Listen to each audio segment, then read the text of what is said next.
ॐ अज्ञानतिमिरान्धस्य ज्ञानञ्जनशलाकया चक्षुरुन्मीलितं येन तस्मै श्रीगुरुवे नमः। हरे कृष्ण। आपका स्वागत है ब्रह्मचर्य इन कृष्ण कॉन्शियसनेस के नए सेशन में। और आज हम एक बहुत ही ऐसे टॉपिक पर चर्चा करेंगे जिसमें जो आपके लिए बड़ा इंटरेस्टिंग है, हमेशा हम उसकी चाह करते हैं, वो है ईटिंग।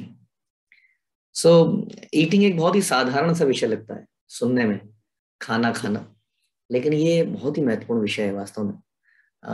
ये हम ऐसा सुनते हैं कि जैसा खाए अन्न वैसा होए मन। तो ईटिंग का हमारे ऊपर बहुत इम्पैक्ट पड़ता है। और भगवद गीता में भगवान कहते हैं कि जो बहुत ज्यादा खाता है वो भक्ति नहीं कर सकता, जो बहुत कम खाता है वो भी भक्ति नहीं कर सकता। तो one has to eat in regulation. Nectar instruction में हम सुनते हैं, उपदेशामृत में रूप गोस्वामी भी खाने के लिए, मतलब जिव्या के लिए बहुत इंपॉर्टेंट इंस्ट्रक्शन देते हैं कि कैसे जिव्या के वेग को रोका जाए। जिव्या दो प्रकार से हमें वेग देती है। जिव्या का वेग दो प्रकार से है, एक तो वाणी मतलब बोलना, और एक खाना आहार। तो इस प्रकार से वाणी का कंट्रोल हम करते हैं हरे कृष्णा मंत्र जप कर और कृष्ण संबंधी बातें कर कर। और दूसरा उससे भी ज्यादा महत्वपूर्ण है खाना, क्योंकि जैसा हम कहते हैं ना, garbage in and garbage out. हमारे अंदर जैसा जाएगा वैसा ही हमारी बोली विचार सब वैसे हो जाएंगे। इसलिए इट इज नॉट इम्पोर्टेंट कि हम शाकाहारी खाएं। Being vegetarian is not important, being Krishnatarian is more important. तो इसके विषय में बहुत सारी चर्चाएं हैं। ऐसा श्रील प्रभुपाद ऐसा कहते थे कि बीमारी का जो रीजन होता है, मुख्य रीजन बीमारी के खाना, उसके अलावा अनक्लीनिनेस, कहीं हमने सफाई में कॉम्प्रोमाइज कर दिया, या स्ट्रेस इन द माइंड। तो इन तीन वजह से मुख्यतः सारी बीमारियां होती हैं। और बहुत सारी बीमारियों का जड़ केवल और केवल खाना होता है। यदि हम अधिक खाते हैं तो हमें बहुत ज्यादा नींद आती है, हम आलसी बन जाएंगे। देखेंगे आप, यदि आप बहुत ज्यादा खाते हैं तो आपको नींद ज्यादा आएगी। नेचुरल है, साइंटिफिक है, क्योंकि बहुत सारी एनर्जी उस खाने को पचाने में लग जाती है, इसलिए हमें नींद आती है। तो इसलिए रेगुलेटेड खाना बड़ा जरूरी है, नहीं तो आदमी को बिना टाइम के नींद आएगी, या रात को नींद आएगी और वो सवेरे जल्दी टाइम पर नहीं उठ पाएगा। खास तौर पे इस उम्र में जो हमारी यंग एज है, इसमें हमारा जीवन जो है तपस्या के लिए है ना। इस समय और ज्यादा इम्पोर्टेंट है कि हम कम खाएं ताकि हम जल्दी उठ पाए, हमारे बॉडी में एक ताजगी और एक स्फूर्ति रहे। इसलिए खाना लार्ज क्वांटिटी में नहीं खाना चाहिए। एक और चीज इंपॉर्टेंट है खाने के बारे में, खाने को कम क्वांटिटी में खाएं। कई लोग क्या करते हैं कि एक ही बार खाएंगे, पूरे दिन का भर लेंगे। वो बहुत ही खतरनाक है हर तरह से, स्वास्थ्य के पॉइंट ऑफ व्यू से भी, और इस पॉइंट ऑफ व्यू से भी कि हम बहुत समय, लंबे समय तक हम तमोगुण में चले जाते हैं। हमें आलस आता रहता है बहुत देर तक, जब तक तो खाना पेट में पचता नहीं है तब तक पूरा दिन निकल जाता है। तो इसलिए खाने को रेगुलेशन में खाएं, कम एक बारी में पूरे दिन का खाने का प्रयास ना करें। आपकी जितनी मील है उतना ही खाएं, या ना सोचें कि मैं कल का भी आज खा लेता हूँ, शाम का भी आज खा लेता हूँ। This is not right. तो इसलिए बड़ा इंपॉर्टेंट है खाने के प्रिंसिपल को, उसके लॉजिक को समझना। तो इसके बारे में थोड़ी और हम बात सुनते हैं। खासतौर पे जो ब्रह्मचारी आश्रम है उसमें हमेशा से नॉट ओनली ब्रह्मचारी बल्कि चैतन्य महाप्रभु कहते थे, भलो ना खाइवे भलो ना पैरिवे, मतलब हमारा खाना सिंपल होना चाहिए। एक और चीज इंपॉर्टेंट है कि खाने में केवल क्वांटिटी इंपॉर्टेंट नहीं है, खाने की क्वालिटी पे भी डिस्कशन करा जाए। क्वांटिटी के बारे में हमने अभी किया कि बहुत अधिक नहीं, बहुत कम नहीं, मल्टीपल टाइम्स का एक बार नहीं, भूखे नहीं रहना है, एकदम से पूरे दिन नहीं खाया फिर एक बारी में खा लिया। This is regarding quantity. And the quality is कि हमें खाने में ये भी ध्यान रखना चाहिए कि हम क्या खा रहे हैं। जैसे हम सुनते हैं भगवद गीता में कि तमोगुण का खाना, रजोगुण का खाना और सतोगुण का खाना। हमने सुना कि सतोगुण का खाना हमारी आयु को बढ़ाता है, हमारे स्वास्थ्य को बढ़ाता है, हमारे अंदर सतोगुणी विचार लाता है। और रजोगुण का खाना क्या करता है, हमारे अंदर पैशन क्रिएट करता है, जो कि बहुत ज्यादा तीखा, मिर्चीला, मतलब कि बहुत ज्यादा खट्टा, इस तरह का खाना जो होता है वो रजोगुण पैदा करता है, बीमारियां पैदा करता है। और तमोगुणी खाना सड़ा हुआ, बदबूदार, जैसे लहसुन प्याज आ गया और मीट मांस, ये सब चीजें आ गई। तो खाना, इसका मतलब quality of food is also important. अब सतोगुण में भी कई बार लोग कहते हैं कि घी तो सतोगुणी है, तो घी भर भर के खा लेते हैं। ये बड़ा ध्यान रखने की बात है कि आप अपने खाने में बहुत ज्यादा फैट खाएंगे, उससे आपकी सेक्स डिजायर बढ़ती है। खाने में बहुत ज्यादा घी खाना या बहुत ज्यादा मीठा खाना, मीठे पे कंट्रोल भी बड़ा आवश्यक है, क्योंकि आपकी तुरंत आपकी सेक्स डिजायर को बढ़ाता है। खासतौर पर रात को यदि आप, क्योंकि रात को हम अगर बहुत ज्यादा घी तेल और मीठा खाते हैं तो उससे बॉडी में बहुत ज्यादा कैलोरीज बनती हैं और फैट बनता है, लेकिन वो बर्न आउट कहीं नहीं होता है, तो वो कहीं ना कहीं फिर बॉडी सेक्स डिजायर की इच्छा के थ्रू उसको निकालने का प्रयास करती है। तो इसलिए खाने के अंदर आप क्या खा रहे हैं ये बड़ा जरूरी है। बहुत ज्यादा प्रोटीन खाना, मतलब नियमित रूप से आप खा सकते हैं सारी चीजों को, लेकिन बहुत ज्यादा आप ऑयल शुगर प्रोटीन मिठाइयाँ इन चीजों से हमें कोशिश करनी चाहिए कैसे खाने को सिंपल बनाएं, खाने में कैसे सब्जियों की क्वांटिटी बढ़ाएं। हम देखते हैं लोग सब्जियां कम खाते हैं, लोग राजमा छोले और मैदा न्यूट्रिलाज मशरूम आप जानते ही हम खाते ही नहीं है। हाँ, तो इस प्रकार से खाने में थोड़ा घी डल सकता है, चावलों में ऊपर से घी डल सकता है थोड़ा, लेकिन वो भी नियमित मात्रा में। कई लोगों को मैंने कहा दूध के अंदर 2-3 चम्मच घी डाल के पी जाते हैं, वो भी रात को, ये ठीक नहीं है। और दूध के ऊपर अगर हम चर्चा करें तो दूध बड़ा इंपॉर्टेंट खाने का सब्सटेंस हम जानते हैं। ऐसा प्रभुपाद ने कई जगह लिखा कि यदि हम दूध पीते हैं तो हमारे ब्रेन टिश्यूज डेवलप होते हैं, जो कि स्पिरिचुअलिटी के लक्ष्य हैं। इसलिए 1 गिलास 2 गिलास लोग दूध पीना एक नॉर्मल चीज है एक आम आदमी के लिए। लेकिन दूध के ऊपर भी कई लोग ऐसा कहते हैं कि प्रभुपाद ने दूध बहुत अच्छा बोला है, बहुत अच्छा है, दूध पीना चाहिए, तो कई लोग बहुत आधा 1-1 लीटर दूध पी जाते हैं। तो एक बार प्रभुपाद को एक व्यक्ति ने, प्रभुपाद को उनके शिष्य ने ऐसा बोला कि वो व्यक्ति बहुत ज्यादा दूध पीता है, इतना दूध पीता, तो प्रभुपाद ने बोला बहुत ज्यादा दूध पीना रजोगुण है। इट इज नॉट कि दूध है, तो प्रभुपाद ने बोला दूध जितना भी ज्यादा पिया जा सकता है। Again regulation is very important here. So we talked about quality and we talked about quantity as well. तो दोनों बड़ा इंपॉर्टेंट है। हमारा खाना बहुत ज्यादा लग्जूरियस नहीं होना चाहिए, ऑपुलेंट नहीं होना चाहिए। कभी कभी आप फेस्टिवल्स में हो सकता है बहुत ऑपुलेंट प्रसाद पा रहे हैं, और यदि आपके घर में रोज ही रसगुल्ले बन रहे हैं, गुलाब जामुन बन रहे हैं, मिठाइयाँ आप रोज खा रहे हैं, और इस तरह की बहुत ही पिज्जा बन रहा है, बहुत सारी ऐसी चीजें बन रही है रोज रोज रोज रोज, तो दिस इज नॉट गुड। क्योंकि चीज भी है, मीठा भी है, शुगर भी है, तो और लग्जूरियस खाना आपके अंदर भोग करने की इच्छा बढ़ाता है। हाँ, हमें, हमारा अल्टीमेट एम है कृष्णा कॉन्शियसनेस, तो हमारा अल्टीमेट उद्देश्य है हम कैसे अपनी डिजायर्स को, डिमांड्स को कम कर सकें, ना कि बढ़ा सकें। लोग पर कई बार भक्त लोग प्रसाद के नाम पर कितना भी खाने को तैयार करते हैं कि प्रसाद है, प्रसाद का सम्मान करना चाहिए, और इसके ऑन द प्रिटेक्स्ट ऑफ प्रसाद हम बहुत सारे व्यंजन बनाने लगते हैं। देखिए, कृष्ण को कितना भी खिलाया जा सकता है और बहुत अच्छा खिलाया जा सकता है, खिलाना चाहिए। और यदि आप इतना ऐसे व्यंजन बना रहे हैं तो आप उनको बांट सकते हैं, बाहर मित्रों को बांट सकते हैं, लेकिन वो खुद खाना आपके लिए प्रॉब्लम हो सकता है। जैसे हमने बताया, चैतन्य महाप्रभु स्वयं कहते हैं भलो ना खाइबे। तो इसलिए खाने को बहुत ज्यादा lavish banana is not right. Although जब हरे कृष्णा के उत्सव होते हैं तो उत्सवों में कई बार हम खा सकते हैं। हमने देखा कि कई ऐसे फेस्टिवल होते थे वैष्णव जिसमें चैतन्य महाप्रभु भक्तों को उत्साहित करते थे, और खाइए और खाइए, और कई बार प्रभुपाद ने भी बोला कि गले को यहाँ तक भर दीजिए। But this is not a general rule. You can, ये रूल हम लगा सकते हैं कभी कभी फेस्टिवल्स पे, या कभी नए लोगों के ऊपर जो अभी आए हैं कृष्ण भक्ति में, उनको बाकी चीज छुड़ाने के लिए। लेकिन जो भक्त लोग आ चुके हैं और अब और ऊपर बढ़ना चाहते हैं, उनके लिए बड़ा आवश्यक है कि वो खाने को सिंपल बनाएं और क्वांटिटी को कंट्रोल्ड बनाएं। बहुत ज्यादा व्यंजन बनाना हमारे अंदर भोग प्रवृत्ति को बढ़ाता है, जो कि एक भक्त के लिए, एक साधक के लिए बिल्कुल भी ठीक नहीं है। इसलिए दोनों ही चीजें जरूरी है। लेकिन ऐसा भी नहीं है कि कहीं पर, एक बार प्रभुपाद एक जगह में गए थे, बहुत पुरानी प्रभुपाद के समय की बात, और वो एक जगह में गए और वहां पर एक कोई व्यक्ति था, उनसे मिला, I think he was willing to donate something, तो वहां पे प्रभुपाद को उसने प्रसाद दिया, तो प्रभुपाद ने पा लिया, लेकिन प्रभुपाद के साथ जो गए थे उन्होंने बहाना मार दिया कि मुझे डॉक्टर ने मना किया, समथिंग लाइक दैट। बाद में प्रभुपाद ने कहा उसका फास्टिंग का उसने बहाना मारा कि उसकी फास्टिंग विम्सिकल थी। तो ऐसे में जब गुरु उसको एक्सेप्ट कर रहे हैं तो उनको एक्सेप्ट कर लेना चाहिए, यानी कि नियम को बड़े ध्यान से कहाँ लगाना है कहाँ नहीं लगाना है। एज ए जनरल रूल हमें अच्छा खाने के लिए ज्यादा खाने की इच्छा को कंट्रोल करना है, लेकिन कभी कभी उत्सव में या गुरु की डायरेक्शन के अंदर हमें खाने से परहेज भी नहीं करना है। इस प्रकार से दोनों सिचुएशंस को मद्देनजर रखते हुए हमें ध्यान रखना है। ध्यान रखिए, प्रिंसिपल यही है कि हम सिंपल खाएं, क्वांटिटी में और क्वालिटी में। हम 6 गोस्वामियों की बात सुनते हैं, देखते हैं, अब वो कई बार खाना ही भूल जाते थे। वो भगवान के प्रेम में इतने डूबे रहते थे, ग्रंथों के रचना करने में इत्यादि में, कि वो खाना ही भूल जाते थे। तो हम उन्हीं गोस्वामियों के, हम एग्जैक्टली उनको अनुकरण तो नहीं कर सकते, लेकिन इतना जरूर कर सकते हैं कि हम अपने आहार को सिंपल करें। सिंपल आहार का मतलब है हमारे आहार में सब्जियां हो, रोटी है, थोड़ी दाल है और थोड़ा सा घी भी लगा सकते हैं, मतलब सिंपल।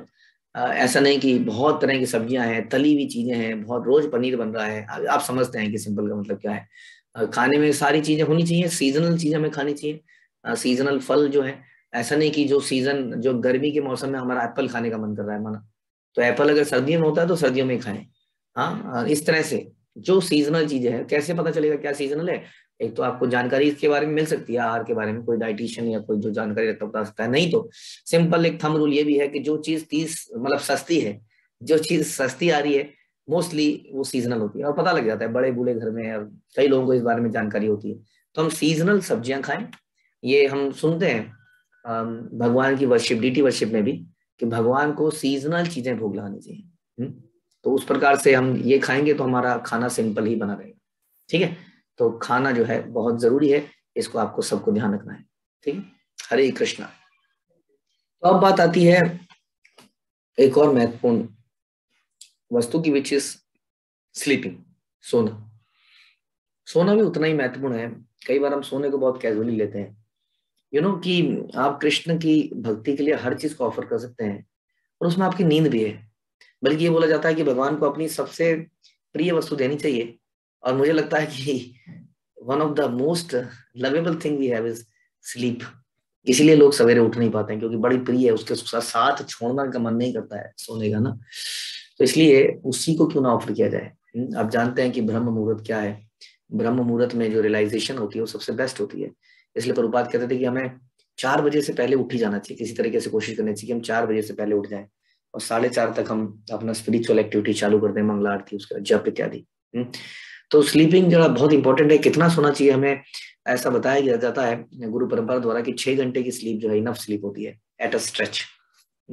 6 घंटे से ज्यादा की स्लीप उसको कहते हैं कि, क्योंकि स्लीप अपने आप में तमोगुण है। जब व्यक्ति सोता है 1 घंटे से ज्यादा तो तमोगुण में चला जाता है, इसलिए कहते हैं 1 घंटे से ज्यादा यदि आप सोते हैं तो आपको स्नान करना चाहिए। तो इसलिए 6 घंटे से ज्यादा सोना उस तमोगुण को बढ़ाना है। प्लस हम लोग सब कृष्ण के भक्त हैं, हम जानते हैं कृष्ण कहते हैं कालो अस्मि, कि मैं काल हूं, समय कृष्ण है। तो समय को बर्बाद करना इज लाइक कृष्ण को वेस्ट करना। तो जितना ज्यादा हम सोते हैं उतना ज्यादा हम एक तरह से कृष्ण को वेस्ट कर रहे हैं अपनी लाइफ से। कितने कृष्ण भावना में कर्म हम कर सकते थे यदि हम एक्स्ट्रा नहीं सोते। ठीक है, तो हमें कोशिश करनी चाहिए कि हम 6 घंटे सोएं। इसका मतलब 4 बजे तक तो उठ ही जाएं, ज्यादा से ज्यादा, इसका मतलब ज्यादा से ज्यादा 10 बजे तक हम उठ जाएं, ऐसी कोशिश करनी चाहिए। ऑल्दो 9 बजे सोना is much better than 10 o'clock, but anyway what ever is the condition. और जहां तक दिन में सोने की बात आती है, दिन में सोना खास तौर पे ब्रह्मचर्य आश्रम में, तो जब तक आप मतलब इस उम्र में है, 20-25 साल तक है, ये उम्र जैसे हमने पहले भी डिस्कस किया तप की उम्र है, तो इस उम्र में तो बिल्कुल भी आपको हमें कोशिश करनी चाहिए कि हम क्या करें, हम दिन में ना सोएं। और आवश्यकता भी नहीं होती शरीर को इतनी, अनलेस किसी को कुछ मेडिकल प्रॉब्लम है, तो दिन में सोने को हमें अवॉइड करना चाहिए। और जैसे मैंने बताया, कभी हम सो भी रहे हैं अगर बाई चांस ऐसे, तो हमें स्नान भी करना चाहिए। ठीक है, तो स्लीपिंग जो है, अगेन जैसा बताया कि हमने आहार के बारे में सुना कि आहार रेगुलेटेड होना चाहिए, ना तो कम ना ज्यादा। उसी तरह स्लीपिंग भी ना तो कम होनी चाहिए ना ज्यादा। इसका मतलब ये नहीं कह रहे कि स्लीपिंग तमोगुण में है या स्लीपिंग वेस्ट ऑफ टाइम है, ऐसा हमने नहीं कहा। 6 घंटे से ज्यादा सोना वेस्ट ऑफ टाइम कह सकते हैं आप, लेकिन कम सोना भी समस्या हो सकती है। हाँ, कई लोग ऑल्दो 5 घंटे में मैनेज कर लेते हैं, कई लोगों को 6 से ज्यादा भी लग जाते हैं, 6.5 या something like that, but generally this is the rule. कम सोना, आई मीन जैसे शिल प्रभुपाद केवल हम देखते थे 2-3 घंटे, भक्ति विनोद ठाकुर भी इसी तरह सोते थे, और हमारे षड गोस्वामी भी, लेकिन हम उनका नकल नहीं मार सकते। जनरल इंस्ट्रक्शन यही है कि हम 6 घंटे तो सोए ही, ताकि शरीर को एक प्रॉपर रेस्ट मिल सके, ताकि वो भगवान की सेवा में लग पाए। ध्यान रखिए, 6 घंटे सो के अलर्ट रहना इज बेटर देन 3-4 घंटे सो के झपकियां मारते रहना। यदि हमें जप में झपकी आती है, मॉर्निंग प्रोग्राम में झपकी आती है, तो उसका कोई लाभ नहीं है। हम जल्दी भी उठ गए लेकिन हमने उसका फायदा नहीं उठाया। यदि आप झपकियां मारते हुए जप कर रहे हैं, कक्षा में झपकियां ही मारते जा रहे हैं, तो उसका कोई लाभ नहीं है। इससे बेहतर क्या होगा कि हम अपने सोने के समय को फिर बढ़ाएं, यानी कि रात में और जल्दी सोने का प्रयास करें, 9 बजे सोने का प्रयास करें। एक्सेप्शनल केसेस में यदि आपको नींद आती है तो मे भी आप 9 बजे सो के 4 बजे उठ के देखिए, अगर ये सॉल्व होता है तो धीरे धीरे उसको कम कर सकते हैं, 3.5 कर सकते हैं। हाँ, तो इस प्रकार से मॉर्निंग प्रोग्राम में झपकी आना इज नॉट गुड। अगर ऐसा कभी होता है तो आप जरूर ऑब्वियसली मॉर्निंग प्रोग्राम में नहा धो के आए, और कभी ऐसा होता है तो आंखों में झपकी मारे। तो इसलिए एक ही टाइम पर उठना भी बड़ा जरूरी है, एक ही टाइम पे सोना भी बड़ा जरूरी है। ऐसा नहीं होगी आज हम 9 बजे सो गए, कल हम 10 बजे सो गए, परसों 10:30, परसों से उसके दिन 8:30। और हाँ, हमारा सोने का समय और उठने का समय एक ही होना चाहिए। इससे हमारी बॉडी क्लॉक, आपको अलार्म की जरूरत नहीं पड़ेगी। आप देखेंगे अपने आप उस वक्त आप अपने आप उठ जाएंगे और आपकी बॉडी में नींद आने लगेगी पर्टिकुलर टाइम के बाद। तो इस तरह से ध्यान रखें कि हम एक ही पर्टिकुलर समय पर सोएं और उठें। उसके अलावा सोते हुए हमें किसी अकेली जगह पे नहीं सोना चाहिए, क्योंकि तमोगुण हमें तंग करता है, काम वासना में तंग करती है अकेले सोने में। हाँ, तो कोशिश करना चाहिए कि हम कहीं ना कहीं भक्तों के बीच में हो। हाँ, घर में कोई ना कोई हो। अकेले कमरे में सोना नहीं, ठीक नहीं है, कि आजकल तो मोबाइल बहुत कुछ है। रात को सोने से पहले आदमी का मन मचलता है और मोबाइल में कुछ कुछ देखने लगता है। इसलिए बड़ा इंपॉर्टेंट है कि हम सेक्लूडेड जगह में या एकांत में ना सोएं। उसके अलावा रात को आहार में वैसे हमने कवर किया था, यदि हम आहार कंट्रोल करेंगे, एकदम मिनिमम करेंगे, खासतौर पे 5-6 बजे के बाद तो खाना नहीं खाएं या बहुत ही लाइट खाएं, तो उससे सवेरे उठने में आपको मदद मिलेगी। उसके अलावा सोते हुए कैसे हमारे बेड मैट्रेसेस होने चाहिए, ब्रह्मचर्य आश्रम में खासतौर पर हमें कोशिश करनी चाहिए कि हम बहुत गुदगुदे बिस्तरों पे ना सोएं, ताकि एक तपस्या करने का मूड बन पाए। हमारे जो मैट्रेस हैं वो पतले होने चाहिए। मोटे मोटे गद्दे, गुदगुदे गद्दों में सोना ब्रह्मचर्य आश्रम के लिए ठीक नहीं है। हमें इससे तपस्या का मूड समाप्त होता है, एंजॉयमेंट टेंडेंसी बढ़ती है। अगर आपके किसी कमर में दर्द है तो एक अलग बात हो सकती है, नहीं तो थिन मैट्रेसेस हमारे होने चाहिए। नहीं तो ये जो जूट या कुशाग्रास इसकी मैट्स आती हैं, नहीं तो आजकल वो रबर मैट्स आती हैं जो बड़ी पतली होती हैं, डिपेंडिंग ऑन कि क्या कंडीशन है कमर की और ठंड कैसी है। तो लेकिन गद्दे पतले ही होने चाहिए। तो इस प्रकार ओवरऑल मूड शुड बी कि ये sleep is for the pleasure of Krishna, I am giving rest to my body for the pleasure of Krishna. And morning में मैं जल्दी उठूंगा और भगवान की सेवा में लगूंगा, ना कि हम देखते हैं कि भगवान भी द्वारका में एकदम से उठ जाते थे अर्ली मॉर्निंग, जबकि भगवान के साथ सबसे संसार की क्रिएशन की सबसे सुंदर स्त्रियां रहती थी। Is Gopi Vallabh, Gopijan Vallabh, he is Gopi Priya. So Dwarka की रानियां। लेकिन हम देखते हैं भगवान कृष्ण वाज नॉट अटैच्ड, वो सवेरे एकदम से उठ के अपने ही ध्यान में लग जाते थे। तो इस तरह से उन्होंने सिखाया कि कैसे इवन गृहस्थ आश्रम में भी हमें कैसे अपनी नींद पे रेगुलेशन करनी चाहिए। मॉर्निंग प्रोग्राम हमारी भक्ति में सबसे इंपॉर्टेंट चीज है। हमारे अंदर लस्टी फीलिंग्स आ रही हैं, हमारे अंदर है, तो उन सब चीजों का भी सोल्यूशन यही कि हम मॉर्निंग में जल्दी उठ के साधना करें। इसके लिए हमारी स्लीप बड़ी इंपॉर्टेंट है, स्लीप की क्वालिटी भी बड़ी इंपॉर्टेंट है। हम ऐसी जगह में ना सोएं जहां पर बहुत ज्यादा शोर शराबा है, कुछ उटपटांग फोटो दीवारों पे लगी हैं, जैसे कि हॉस्टल इत्यादि में होता है। शांत माहौल हो, जिससे कि हमारी साउंड स्लीप हो रात में। अगर हमारी साउंड स्लीप नहीं होती है ना, तो भी मॉर्निंग में जब में फिर नींद आएगी। तो इन सारी बातों का ध्यान हमें रखना है, क्योंकि भक्ति के लिए बहुत ही इंपॉर्टेंट है। ठीक है, ओके, हरे कृष्ण। और अब बात आती है एक्सरसाइज की। क्या एक्सरसाइज जरूरी है, क्या एक्सरसाइज जरूरी नहीं है? इस पे कोई एग्जैक्टली प्रभुपाद ने ऐसा नहीं कहा है कि एक्सरसाइज नहीं करनी चाहिए, एक्सरसाइज करनी ही चाहिए। यह हमारी फिजिक पे डिपेंड करता है। कई व्यक्ति नेचुरली बड़े फिट होते हैं, उनका थोड़े एक्टिव होते हैं, तो कभी भी उनका फैट जमा नहीं होता है, एंड दे आर ओके। सो उनको जरूरी नहीं है कि एक्सरसाइज करनी ही है। अगर हम एक्सरसाइज करते भी हैं तो हमें इतनी एलेबोरेट एक्सरसाइज नहीं करनी चाहिए जिससे बॉडीली कॉन्शियस बढ़े। जैसे कि जिम में जाना, कुछ प्रोटीन खाना, अपने पुशअप्स को, अपने बाइसेप्स को देखना कितने बड़े मोटे हो गए हैं, अपनी चेस्ट को फुलाने का प्रयास करना, अपने बॉडी को एकदम बढ़िया से 6 पैक्स बनाने की प्रयास करना। ऐसा भक्त लोग नहीं चाहते हैं, नहीं इसके लिए प्रयास करते हैं, क्योंकि ये बॉडीली कॉन्शियस है। लेकिन एट द सेम टाइम भक्त जानते हैं कि हमारा शरीर भगवान की संपत्ति है, इसलिए उसको स्वस्थ रखना अनिवार्य है। कई लोगों की जॉब ऐसी होती है कि वो बैठे ही रहते हैं, तो बड़ा जरूरी है कुछ स्ट्रेचिंग करना, कुछ योगा करना। भक्त लोगों के लिए सतोगुणी एक्सरसाइज यही है। जिम में जाना इतना एडवाइजेबल नहीं है। प्रभुपाद ने भी बोला कि आप रेसलिंग कर सकते हैं। प्रभुपाद ने उस वक्त बोला कि रेसलिंग, स्विमिंग एंड इस तरह की एक्सरसाइज, जैसे रेसलिंग हो गया, स्विमिंग हो गया, इस तरह की एक्सरसाइज के लिए प्रभुपाद ने भी बोला कि यस, ये करी जा सकती है। तो लेकिन हमें मतलब इंपॉर्टेंट प्रिंसिपल्स कि हम ये एक्सरसाइज किस लिए कर रहे हैं। हम ये एक्सरसाइज इसलिए कर रहे हैं ताकि शरीर को स्वस्थ रख सकें, बस दैट्स इट। इसलिए हमने अपने एक्सपीरियंस से यही देखा कि कुछ स्ट्रेचिंग करी जाए, थोड़ी वार्म अप से शुरू किया जाए, थोड़ी स्ट्रेचिंग और फिर योगा और प्राणायाम इत्यादि से हमारी बॉडी एकदम फिट हो जाती है। It's a matter of 20 minutes, I think 20-25 और may be 30 maximum. This is enough for keeping the body agile. और भी कई तरीके हैं, जैसे कीर्तन में डांस करना जब भी मौका मिले।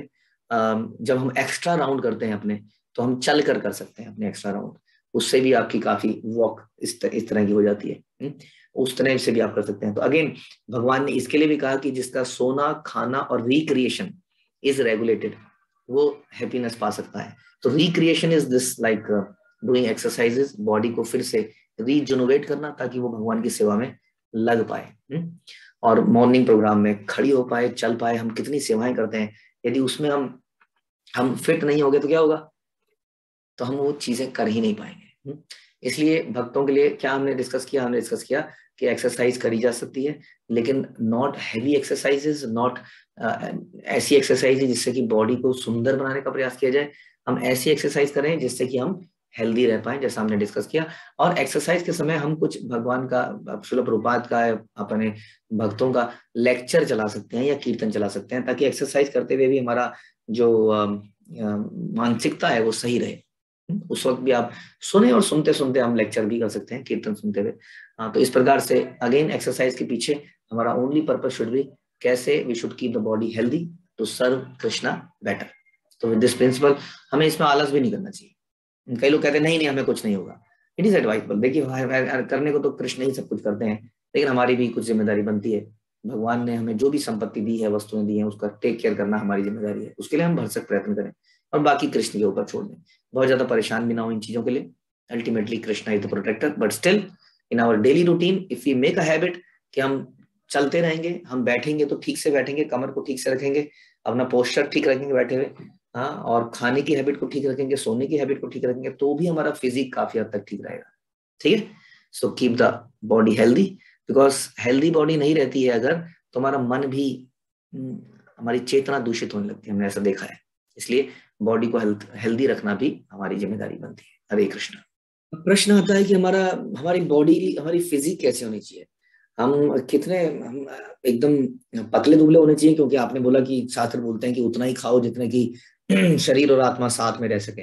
इसका मतलब एकदम स्किनी बॉडी होनी चाहिए, ऐसा लगना चाहिए कि हम तपस्या कर रहे हैं, या हमारी एकदम बिल्ड स्ट्रांग होनी चाहिए ताकि हम किसी भी सेवा के लिए तत्पर रह सकें। तो हमारी फिजिक कैसे होनी चाहिए, तो इस पे हमारे आचार्य कहते हैं, खासतौर पे बहुत ज्यादा मोटा हो जाना अगेन और बहुत ज्यादा पतला होना, दोनों ही स्वास्थ्य के लिए भी ठीक नहीं है, प्लस हमारी कॉन्शियसनेस के लिए भी ठीक नहीं है। बहुत ज्यादा मस्कुलर बॉडी हो जाना हमारे अंदर बॉडी कॉन्शियस पैदा करता है। लोग हमारी तारीफ करते हैं, वाह क्या बॉडी है, और हम अपनी तारीफ उसको समझ लेते हैं और फिर उसको मेंटेन करने के लिए मेहनत करते हैं, एक्सरसाइज करते हैं ताकि वो गिर ना जाए, और उसमें सारा समय चला जाता है। तो ऐसा होना चाहिए कि हमारी बॉडी बहुत ज्यादा पतली ना हो, स्किनी ना हो, ऐसा ना हो कि हड्डियां चमक रही हैं, वो भी ठीक नहीं लगता। It's look like starvation, like yogis. हम लोग योगी नहीं है। प्रभुपाद जब भी ऐसे व्यक्ति को देखते थे तो यही बोलते थे कि आपको सफिशिएंटली खाना चाहिए, आपको इतना भूखा नहीं रहना चाहिए, आप सफिशिएंटली खाएं ताकि आप थोड़ा सा ठीक लगे।